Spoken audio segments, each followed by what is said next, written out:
Hi, it's Hannah here, and in this video I just want to give you an introduction to the rider's part in riding with connection. So this is about how you sit and move on your horse so that you first of all don't inhibit or block their movement, but also how you can encourage them to come into self-carriage, how to move in balance, how to stay in balance in turns and things like that.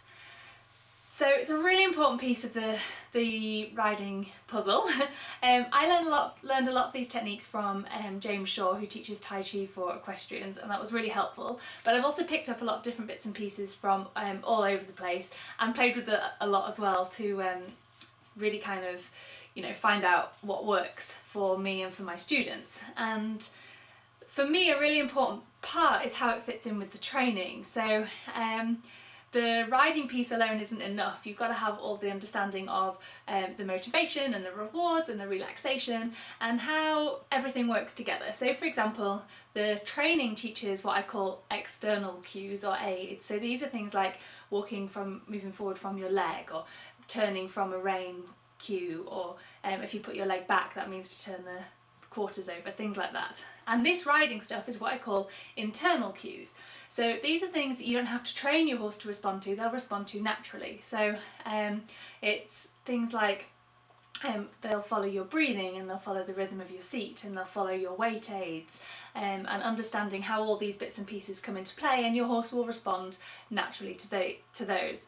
So in this video you'll see this in practice with one of my students in Portugal learning these techniques on this lovely horse Maurice. And you see, we're not actually training at this point because Maurice is very happy just to wander around the arena while we really work on the rider's part and understanding that. So they are the two kind of separate elements, but they work together. Training teaching your horse to turn from a pressure on your rein without understanding how your weight aids come into play actually can cause quite a lot of unbalance and conflict in your horse, because one aid is telling them to turn but your weight is saying to go that way, and you've got to really understand how it all fits in together. So this is really just the rider's part in this. So we're not really looking at the training today, but understand that it's a really big part of it. And this bit that we're looking at today is just one of the first pieces. It's about allowing your seat to move in rhythm with the horse, rather than what we tend to do is hold it tight, have tension in our lower back and hips, which tends to inhibit the horse's forward movement, causes them to go short, hollow strides, high head. And this is about how to free your pelvis up so that you can allow your horse to move in balance. It's the first stage, it's obviously just in walk, and it all builds from there into different balance, lateral work, moving faster, and it gives you a really great connection with your horse, as well as a really secure seat, so that you're in balance. If your horse does spook or puts in a short stride to a jump or something, you're able to stay secure and in balance for your horse and for your safety in the saddle. So these are the first steps. I hope you enjoy it. Thank you for watching.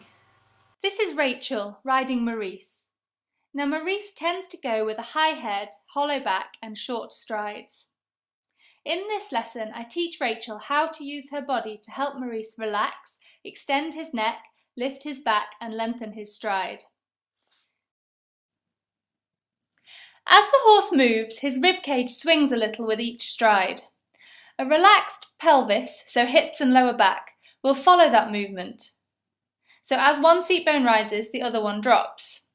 You can focus on just one seat bone at a time to begin with, and feel the rhythmic rise and fall in time with each hind leg stride. Now I can see there is tension in Rachel's hip and leg, and it's not moving with Maurice as freely as it should. Okay, so just looking at, as you're riding around here, just have a play with allowing your legs just hang really heavy and to really feel that drop and there you go. I suggest letting her legs hang heavy and focusing on the fall of the seat bones to help her free up. Heavy legs also help the legs hang heavy in the stirrups, naturally allowing the heel to come down and stopping any loss of stirrups as well.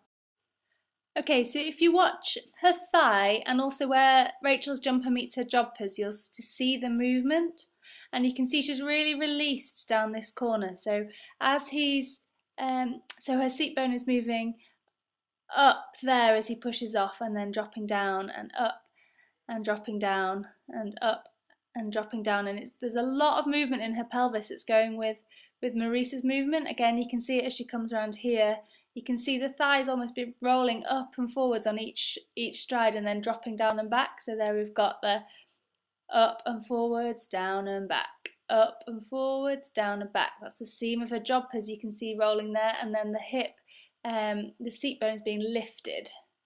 Good, just go back to finding heavy legs and rise and fall of the seat bones. Hopefully we'll see his stride increase again. Good, find that tummy muscles and the slight forward of the shoulders. Yes, that's what we're looking for, lovely. Good, yes. Well done. Nice, good, look at that. That's fab. That was fab, Rachel, how did that feel? Fantastic, absolutely fantastic. Oh, that's brilliant. I just need her with me the whole time. I know, that's what I think. That was really good, Maurice. It's really helpful when you do one thing at a time, because you know, just do that and then go back to the feeling of the seat bones. And I can't believe how much it influenced him. Yeah. I really can't.